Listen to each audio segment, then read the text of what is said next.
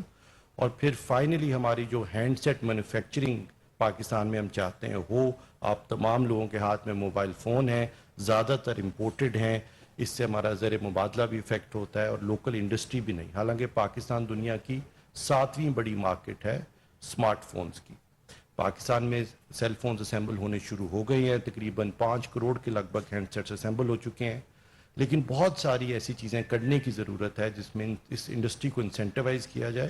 India تقریباً ہر سال $10 ارب کے فون ایکسپورٹ کرتا ہے بنا کے, اور پاکستان سے ایکسپورٹ ابھی اس طرح شروع نہیں ہوئی, اور ہمیں اس انڈسٹری کو ڈیولپ کرنے کی ضرورت ہے تاکہ یہ انڈسٹری جو ہینڈ سیٹ مینوفیکچرنگ کی ہے جس کی اتنی بڑی لوکل ڈیمانڈ ہے اس کو یہاں پہ پروموٹ کیا جائے. اور اس میں ایک جو لوگوں کے لیے امپورٹنٹ بات ہوگی وہ یہ کہ پاکستان میں ہم کانٹریکٹ بیس یا سیل فون فائنینسنگ کی اسکیم لے کر آئیں, اس طرح سے کہ اگر آپ امریکہ میں جائیں اور آپ کسی کمپنی سے سال کا کانٹریکٹ سائن کریں تو آپ کو آئی فون وہ ساتھ دیتے ہیں کیونکہ اس کانٹریکٹ کا حصہ ہے, اور وہ بلاک ہو جاتا ہے اگر آپ سال ان کا فون استعمال, ان کا سروس استعمال نہ کریں. اس کو سیل فون فائنینسنگ سمجھ لیں, تو جیسے گاڑیوں کی فائنینسنگ ہے یا اور چیزوں کی, لیکن موبائل فون کی پاکستان میں نہیں ہے. اس کے لیے ایک سہولت صرف دینے کی ضرورت ہے جو کہ پی ٹی اے کے پاس نظام ہے کہ اگر کوئی قسط نہ دے سکے اپنے فون کی یا جو فائنینسنگ اسکیم ہے اس کو نہ کر سکے تو فون پیچھے سے بلاک کر دیا جائے.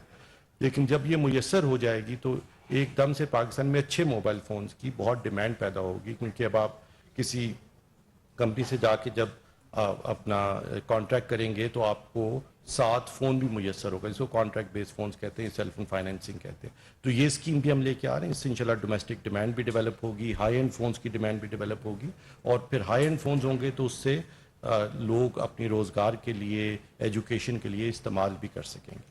تو یہ وہ تمام کلیدی اقدامات ہیں جن کو اگلے چند ماہ میں لیا جائے گا, اور پھر بہت ساری چیزوں کی یوں بنیاد رکھی جائے گی کہ جو آنے والے لوگ ہیں, آنے والی حکومتیں ہیں, وہ اس کو تیزی سے لے کے آگے چل سکیں. عرفان اسلم صاحب وزیر قانون بھی ہیں اور ماحولیاتی تبدیلی کے بھی وزیر ہیں, اب ان کی مرضی ہے کہ جہاں سے بھی شروع کریں. جی میں ممنون ہوں انفارمیشن منسٹر صاحب کا کہ انہوں نے آج مدعو کیا اور موقع دیا کہ آپ سے کچھ بات ہو. جیسا کہ وزیر خارجہ صاحب نے فرمایا کہ آج ایس آئی ایف سی کا اجلاس ہوا. ایس آئی ایف سی ایسا فورم ہے کہ جہاں تمام سٹیک ہولڈرز موجود ہوتے ہیں, جو فیسیلیٹیٹ کرتا ہے کہ تمام فیصلہ سازی جو ہے وہ ایک ایفیشینٹ انداز میں ہو جائے. اس میں آج گفتگو جہاں یہ ساری چیزیں بھی ڈسکس ہوئیں, اس میں پانی اور ماحولیاتی تبدیلی کے ایشوز بھی ڈسکس ہوئے. آپ سب کے علم میں ہے کہ پچھلے سال کی جو بڑے سیلاب آئے اس میں $30 ارب کا نقصان ہوا, اور ماحولیاتی تبدیلی کی وجہ سے ہمیں یہ بارہا ہر سال تقریباً اس طرح کی صورتحال کا سامنا ہے. کبھی سیلاب ہے اور کبھی پانی کی کمی ہے. ان چیزوں کو ڈیل کرنے کے لیے ایک بہت مربوط انداز میں ایک جامع پالیسی کی ضرورت ہے, اور آج اس پہ ایس آئی ایف سی نے گائیڈنس دی ہے کہ وہ جلد از جلد تیار کی جائے. اس میں 3-4 چیزیں آپ کے سامنے رکھنا چاہتے ہیں. سب سے پہلے اس میں ہم نے انشور یہ کرنا ہے کہ پانی اویلیبل رہے کاشتکار کے لیے. آپ سب کے علم میں ہے کہ آبادی بڑھ رہی ہے. جب پاکستان آزاد ہوا 1947 میں تو آبادی 2.25 کروڑ تھی. 2030 میں ہم 30 کروڑ سے زیادہ ہوں گے. اب اس کے لیے زیر کاشت رقبہ بھی مزید زیر کاشت لانے کی ضرورت ہے, اس کے لیے پانی کی اشد ضرورت ہے. پانی کو ابھی تک ہم بہت بے دریغ انداز میں استعمال کرتے رہے ہیں، ضائع بھی کرتے ہیں، اور اس کی واٹر پرائسنگ بھی مناسب نہیں ہے. ان ساری چیزوں کو مد نظر رکھتے ہوئے کہ واٹر سیکیورٹی بھی انشور ہو، کاشتکار کو پانی ملتا بھی رہے، پانی کی اویلیبلٹی بھی مستقل رہے، نئی سٹوریج فیسلٹیز بھی بنتی رہیں، اور ان ساری چیزوں سے متعلق ایک بڑی جامع پالیسی عنقریب آپ کے سامنے رکھیں گے، جس میں یہ ساری اگلے کئی سالوں کے لیے ایک واٹر پلان ہوگا جو ملک کی پانی کے جو ایشوز ہیں اور جو ماحولیاتی تبدیلی کے ہیں ان کو مد نظر رکھتے ہوئے یہ بنائی جائے گی. ماحولیاتی تبدیلی کے سلسلے میں جو گفتگو ہوئی اس میں دو چیزیں قابل ذکر ہیں. ایک کہ ہم کاربن مارکیٹ پاکستان میں اسٹیبلش کرنا چاہ رہے ہیں، کاربن رجسٹری، جس سے پتہ چلے کہ ہمارا ایگزیکٹلی کاربن ٹریڈنگ کا سٹاک ہے کتنا، اس کی والیوم کتنی ہے، تاکہ اس میں پھر سرمایہ کاری کا بھی اندازہ ہو سکے، اور یہ ہم بہت جلد اگلے چند ہفتوں اور ماہ کے اندر کر لیں گے. دوسرا، ہم ایک ماحولیاتی تبدیلی سے ڈیل کرنے کے لیے اور کلائمیٹ چینج ریزیلینس پیدا کرنے کے لیے اور کلائمیٹ چینج ریلیٹڈ انڈسٹریز میں انویسٹمنٹ کے لیے ہم ایک پاکستان کلائمیٹ چینج فنڈ بنانے کے لیے کو بھی اسٹڈی کر رہے ہیں کہ ہم وہ فنڈ اگر بن جائے تو اس سے ہم اپنی جو کلائمیٹ چینج ریزیلینٹ انڈسٹریز ہیں ان کو سپورٹ کر سکیں گے، نئی انڈسٹریز جنم لے سکیں گی جن میں فار ایگزامپل الیکٹرک وہیکلز وغیرہ ہیں جو ماحولیاتی تبدیلی کے لیے بھی بہتر ہیں اور ملک کی اوور آل معیشت کے لیے بھی بہتر ہے کہ یہ انڈسٹری شروع ہو، اپنا کام کرنا شروع کرے. یہ آج کی کچھ گفتگو تھی جس کا خلاصہ آپ کے سامنے رکھا ہے. جی انفارمیشن میں سر. بہت شکریہ جی. ہم ایک ایک سوال کریں گے، ایک سے زیادہ نہیں. ظہیر علی.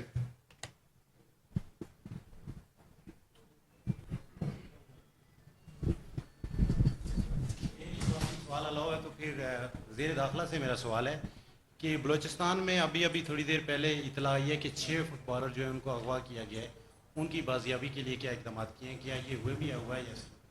دیکھیں یہ میرے حلقے میں ہی ہوا ہے اور ڈیرہ بگٹی کا واقعہ ہے سوئی کا. یہ بچے صبح فٹ بال کمپٹیشن کے لیے سبھی ٹریول کر رہے تھے 11:30 بجے کے قریب. دہشت گردوں نے 18 کے قریب بچے تھے اس میں، ان کو وہاں سے کڈنیپ کیا، باقیوں کو چھوڑ دیا. ان میں سے 6 کو وہ لے کے جو ان کے ٹھکانے ہیں ان کی طرف گئے ہیں. اس وقت سے ابھی تک فرنٹیئر کور بلوچستان لیویز اور بلوچستان پولیس کمشنر سبی کی سربراہی میں سرچ آپریشن کر رہے ہیں، اور ہمیں امید ہے کہ وہ ان کے ٹھکانوں تک پہنچیں گے اور جو دہشت گرد ہیں ان کو اس گھنونے جرم کی سزا ضرور ملے گی. اکرم عابد.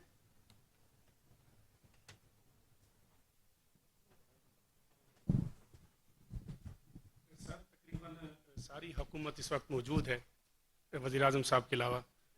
میرا سوال وزیر داخلہ سے ہے، کیونکہ اس وقت جو ہے ملک میں بلوچستان کا جو اقتدار ہے وہ سر چڑھ کر بول رہا ہے.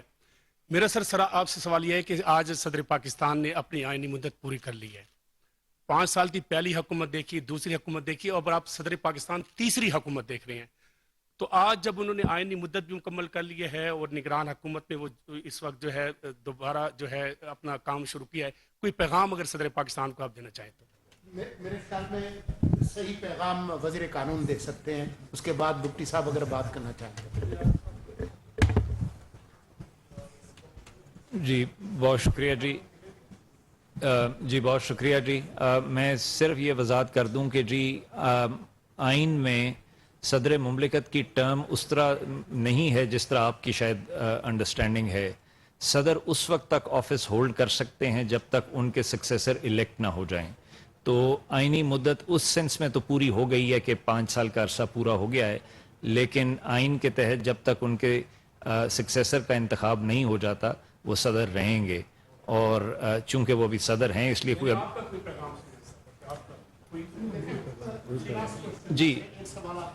جی آپ کو میں نے آئینی پوزیشن واضح کر دی ہے. بگٹی صاحب اگر آپ کہنا چاہیں تو بالکل. جس طرح لا منسٹر نے کہہ دیا صدر پاکستان ایک آئینی عہدہ ہے اور وہ پاکستان کے افواج کے سپریم کمانڈر ہیں. وہ ایک رسپانسبل ٹینیور پہلے گزار چکے ہیں اور ان سے یہی ایکسپیکٹیشنز ہیں